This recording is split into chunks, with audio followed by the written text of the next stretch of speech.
Star Wars is a fan favorite and beloved series, which has gotten a ton of attention over the years with its fantastic backstory, especially when the controversy struck and fans were mad. Who is Chewbacca? How did Han and Chewie meet in Solo? Stay tuned to find out all the important unanswered questions we need to be answered. First up, who is Chewbacca in Star Wars? Few people are as reliable and sincere as Chewbacca in any universe. The Wookiee is one of the most important creatures in the galaxy, since he has fought for his native planet of Kashyyyk, been a part of the rebellion, and has been an essential component of the resistance. The image of George Lucas's own dog, curled up in the passenger seat of his car, served as the inspiration for Chewbacca's design as a gentle, shaggy, non-English speaking co-pilot. Chewbacca's name is allegedly derived from the Russian word for dog. Chewie understands that assisting others is the correct thing to do, especially when he is in a difficult situation himself, when the Force puts someone into his life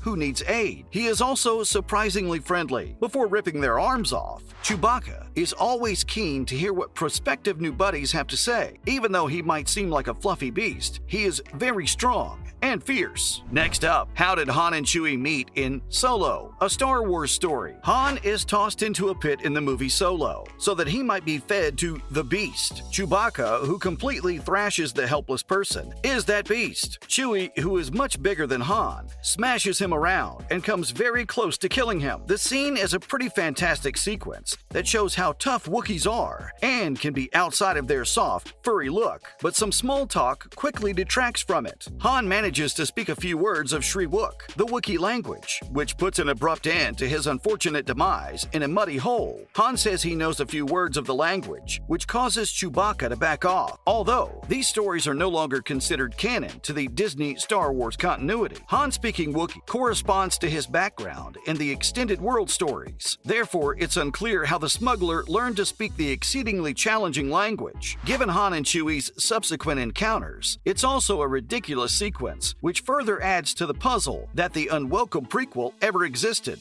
Because of how human vocal cords evolved, it is rumored that learning to speak Shriwook will be challenging. To fans, Han's pulling it off at the last second as Chewie fights him felt like a plot device. Never mind that Han never uses this language when speaking to Chewbacca again, supporting the idea that Solo simply invented the ability to speak Shriwook in order to advance the plot. According to this movie and the other Star Wars films, Chewbacca is also able to speak English. Therefore, it might be argued that Han taught Chewie more English during the events of Solo, but that would have just been another plot device to highlight how hurried the film is. The most significant events in Han's life frequently occur within a few short hours or days in Solo. These include earning his name, meeting Lando and Chewie, and taking the helm of the Millennium Falcon for the first time. Everything happens so quickly that what ought to be significant events seem more like tasks to be completed. This is the case with Chewbacca's entrance, which is so poorly done that it actually serves as an example of the movie's other flaws. Next off, the Darth Vader epic arc almost completely contravenes canon.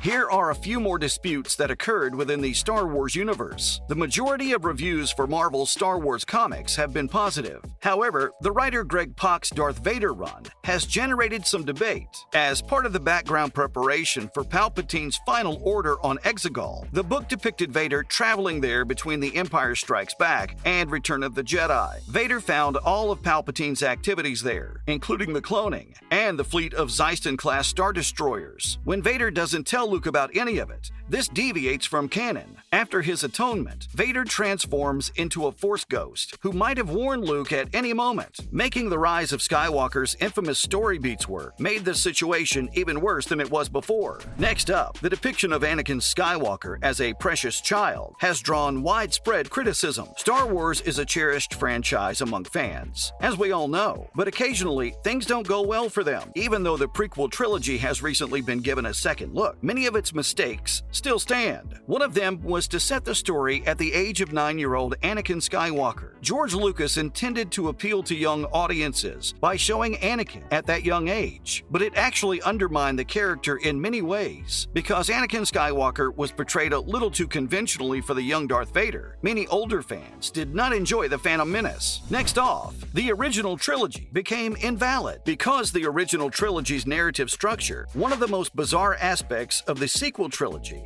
was how little respect it showed for any of the people or historical events from the earlier trilogies. The original trilogy's struggle was essentially repeated in The Force Awakens, with the Resistance and First Order substituting for the Rebels and Empire to offer a new status quo in a post-Empire galaxy. Fans noticed right away and started making comments about how everything the characters in the original trilogy went through was made to seem cheap, and even many who adore the sequels consider it to be a mistake. Next up, Finn's storyline in The Last Jedi was a repetition of his plotline in The Force Awakens. In Star Wars, no other character in the sequel trilogy had a greater promise that was wasted than Finn. Fans have never seen a plotline before that seemed as rich with possibility for development as his status as a defected stormtrooper. However, the character was entirely wasted, beginning with The Last Jedi. Finn's storyline in the movie simply involved him picking up the same lesson from the previous one, learning to stop only thinking about himself and start helping others. It was a total waste of time, and one of several errors that were made with the characters, which infuriated fans and actor John Boyega, who expressed his unhappiness loudly. Next off, everybody questioned the purpose of space battles after the Holdo maneuver. There are supporters of The Last Jedi, some of whom believe it to be the most meaningful Star Wars film. It's also one of the most divisive of the movies, though. One of the most contentious scenes is the Holdo maneuver, in which Admiral Holdo sends the Raddus into hyperspace and slams it into the Supremacy, severely crippling the latter and wiping out the majority of its fleet. What good were space fights if this was always an option? Simply equip sufficiently big asteroids with hyperdrives and launch them towards hostile fleets. The attempt to explain it away in the supplemental material as being feasible by unique shields was met with widespread skepticism. Next up, every fan who didn't play Fortnite was enraged by the announcement of Palpatine's resurrection. Let's move on to the next controversy. Although Lucasfilm has long been concerned with licensing and incorporating Star Wars into many mediums, they made a serious error prior to the rise of Skywalker. The majority of fans would have anticipated that Palpatine's proclamation of his return would appear in the film, but it was instead included in the Fortnite video game. These angry fans are furious. Many older Star Wars fans don't play Fortnite since it appeals to a mainly younger audience. Even the fans who praised Palpatine as the greatest Sith were incensed by the decision to include plot-relevant information in a game that only some fans could access. Next off, fans were upset with Luke Skywalker's character decline.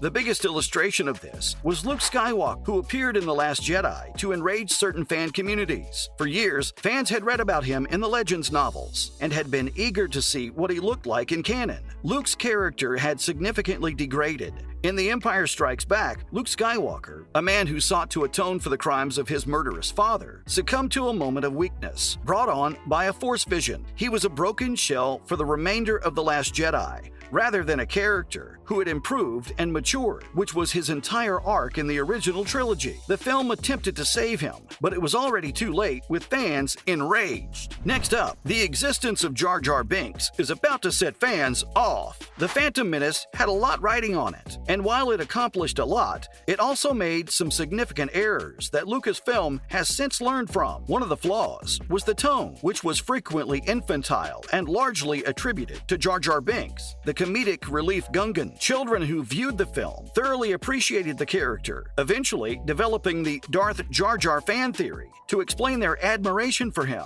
Even while it was popular with younger fans, older fans didn't enjoy it. And even now, the mere mention of Jar Jar Binks may cause many fans to lose it. Chewbacca and Solo are one of the most intriguing Star Wars characters who have deserved the fame they got. But these controversies and arguments have made people think otherwise. Who is your favorite Star Wars character? Who has the most controversies in Star Wars? Make sure to let us know your thoughts down below. And thanks for watching.